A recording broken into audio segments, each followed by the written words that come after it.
and gentlemen. No, I'm eating!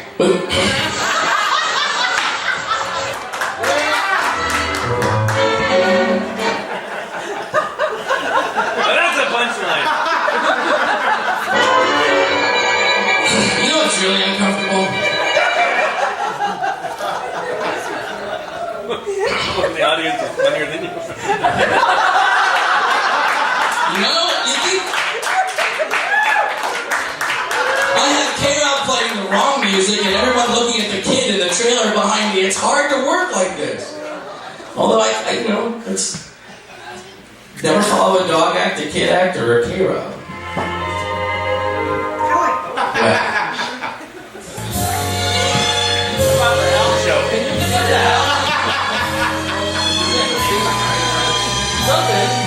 What do I have to do? Should I just say, and now here he is, Dr. Hal? Yeah, I could do that. Between South Moulton Street and Stratford Place, Calvary's foot, where the victims were preparing for sacrifice, their cherubim around their loins pour forth their arrows, and their bosoms beam with all colors of precious stones, and their inmost palaces resounded with preparation of animals mild and tame. Mark well my words, corporeal friends are spiritual enemies, mocking druidical mathematical proportion of length, breadth, height, displaying naked beauty with flute and harp and song. Palambron with the fiery harrow in morning returning from breathing fields. Satan fated beneath the artillery. Christ took on sin in the Virgin's womb and put it off on the cross. All pitied the piteous and was wrath with the wrathful, and Los heard it. And this is the manner of the daughters of Albion in their beauty. Everyone is threefold in head and heart and reins, and everyone has three gates into the three heavens of Beulah, which shine translucent in their foreheads and their bosoms and their loins, surrounded by fires unapproachable. But whom they please, they take up into their heavens in intoxicating delight. For the elect cannot be redeemed, must be created continually in the offering and sacrifice of the cruelty of moral law.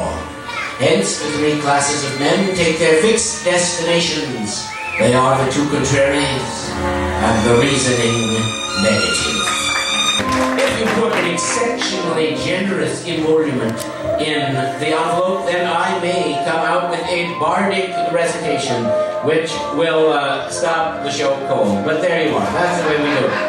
And so, now that we have mentioned these things, and perhaps all the things that need to be mentioned, I have to say, Anthony Newley was never a member of the Rat. Oh, whatever. I was just testing you. You've got Peter Lawson, you've got Sammy Davis Jr., you've got Dino Martin, and you've got Frank Sinatra. They wouldn't let little piddly Anthony Newley anywhere near them.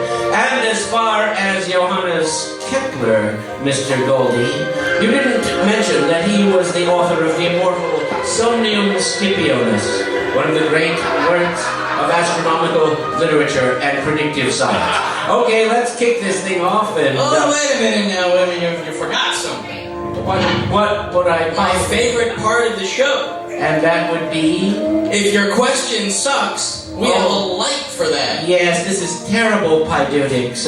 You don't want to shame people who ask a question, but sure enough, we have the stupid question light. So we insult you before we answer your question. But I'll just take this opportunity to say, whether your question be stupid or brilliantly illuminated, it matters not, because it's not up to you to come up with good questions. It's only up to me to come up with good answers, or at least answers that are halfway entertaining.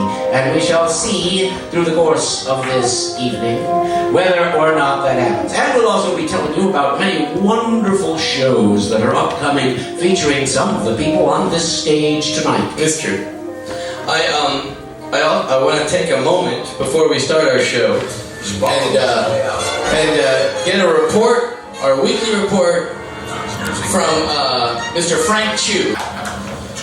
Well, I had a chance to meet the senator from Vermont, Sanders, and already had a chance to meet Jimmy Carter's and Jerry Brown's and talk to them about myself, a film by ABC World News that I was identified as the movie star too. And I was already filmed with CBS, NBC 90 News. I told them about the populations in other galaxies in outer space, the 12 galaxies of populations with the White House that were guilty of the impeachments, guilty of embezzling my money as the movie star, the TV star. And the San Francisco Business Times, the San Francisco Chronicle, they had a chance to publish me already too.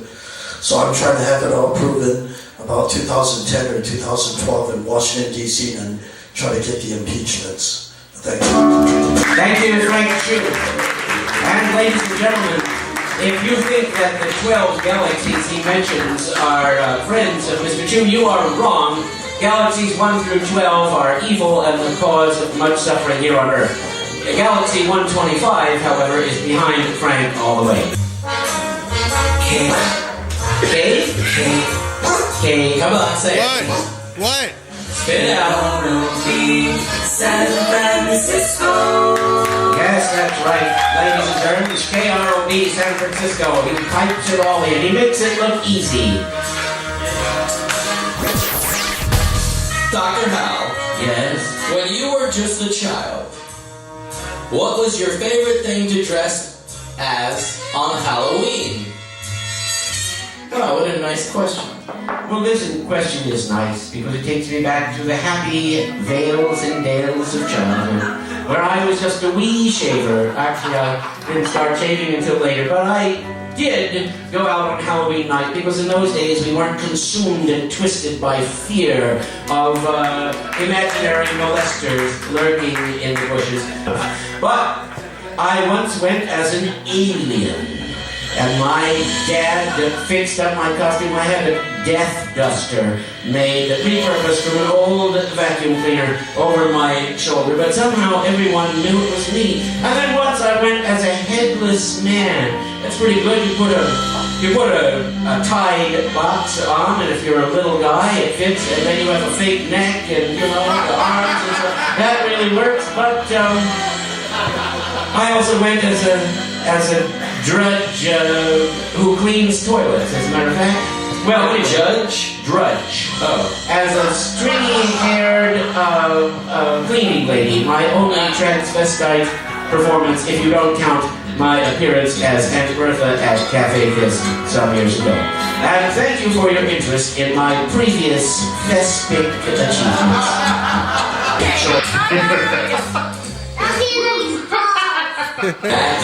There he goes. Bye, Lucky. Yes, sir. Cheapest babies treat the rising generation. Encourage them to give more money. I will. Reward them with... Alright, I see the poetry light is coming on, and so... Fear no more the heat of the sun, or the furious winter's rages. Thou thy worldly task hast done. Home art gone, and ta'en thy wages. Golden lads and girls all must, like chimney sweepers, come to dust.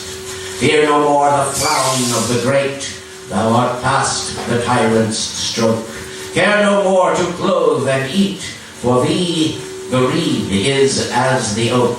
The scepter, learning, physic must all follow thee and come to dust. Fear no more the lightning flash, or the all-dreaded thunderstone. Fear not slander, censure rash. Thou hast finished joy and moan.